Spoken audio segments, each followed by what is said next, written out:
Pagkadungog nimo sa mensahe gamit ang Malakay 4, Revelation 10:7, Luke 17:30, mga igsoon sa pag-reveal niini, sa pagsinggit niini, walay laing nakadungog o nagkinabuhi maliban sa bride. Aduma na may daghang nakadungog kay ginigi padungog sa tibuok kalibutan, mga sanga nga dili mamonga, maong mga tao nga wala maghatag og bili sa mensahe, apa ang mga taong gitawag sa Dios nga din bilang bride sa panahon, sila ang naghatag og bili niini. Say, wala ta mga lagad aron mahimot tag mayaman, wala ta mga lagad aron ta marapture, wala ta mga lagad aron mahimot tag bride, kundi dili na nga lagad ta tungod kay kita kabahin sa groom o kita ang bride. Say, dili na to kayang tindugan magpaka-bride, kundi dili mismo si Kristo nag-express sa atong pagka-bride. Kung imong ikalipay nga imong gikanta, what is a purpose nga gipakatao ka tungod sa dakong katuyuan.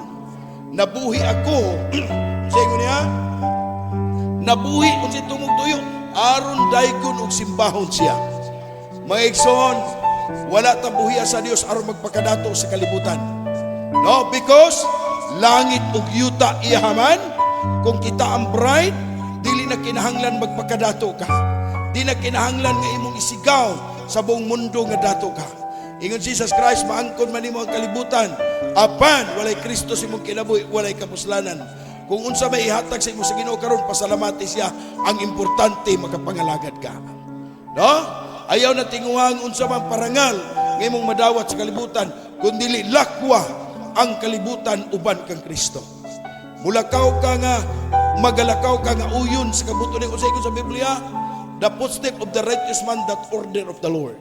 Mao na nga tinuod nga taong nangalagad, nagakinabuhi nga mo ang bonga, nga mo ang pulong ni Kristo. Ginatan-aw nimo ang Word of God, ginatan-aw nimo ang Word of Christ, nga kanunay nimong gihambin, kanunay nimong gianinaw sa adlaw-adlaw nimong kinabuhi. Walk with Christ. See?